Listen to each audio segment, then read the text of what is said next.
ജാഫർ, പിന്നെ ഇപ്പൊ ഫ്രഞ്ച് പഠിച്ചു കഴിഞ്ഞാലുള്ള ഒരു നമുക്ക് ബെനിഫിറ്റ് അല്ലെങ്കിൽ അതിന്റെ ഇമ്പോർട്ടൻസ് എന്തായിരിക്കും? ഫ്രഞ്ച് ലാംഗ്വേജ് എന്ന് പറഞ്ഞു കഴിഞ്ഞാൽ ഈ ലാംഗ്വേജിന് വളരെയധികം ഇമ്പോർട്ടൻസ് ഉണ്ട്. ഫ്രഞ്ച് ലാംഗ്വേജിന് ഏതൊരു ലാംഗ്വേജിനെ പോലെ ഇപ്പോൾ കുറച്ചെന്ന് പറഞ്ഞപ്പോൾ നമുക്കറിയാം യുണൈറ്റഡ് നേഷൻസ് അല്ലെങ്കിൽ UNO, അപ്പം അതിലൊക്കെ ഒരു 5 ലാംഗ്വേജസ് ആണ് ഉള്ളത്. ഇന്ത്യ എന്ന് പറയുന്നത് നമ്മൾ താമസിക്കുന്ന ഒരു പ്ലൂറലിസ്റ്റിക് സൊസൈറ്റി ആണ്, അതിൻ്റെ ഒരു സ്ട്രക്ചർ. അപ്പോൾ നമ്മളെ സംബന്ധിച്ച് ഒരു ഭാഷ എന്ന് പറയുന്നത് ഒരു ഷോക്കല്ല.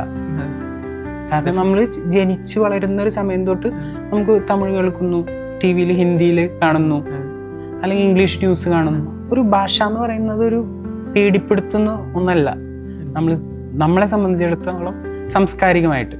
പക്ഷേ ഇത് നേരെ തിരിച്ചാണ്. വേറെ രാജ്യങ്ങളിലോട്ട് പോകുമ്പോൾ, പ്രത്യേകിച്ച് യൂറോപ്പിലും അവിടെയുള്ള രാജ്യങ്ങളിലൊക്കെ പോകുമ്പോൾ അവർക്ക് ഒരു ഭാഷ മാത്രം സംസാരിക്കുന്ന ഒരു സാഹചര്യമാണ് നമ്മൾ കണ്ടുവരുന്നത്.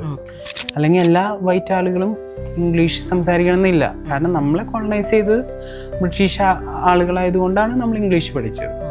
ഇപ്പോൾ ഫ്രഞ്ച് കോളനൈസ് ചെയ്ത സ്ഥലങ്ങളിൽ മുഴുവൻ ഇന്ന് ഫ്രഞ്ച് സംസാരിക്കുന്നുണ്ട്.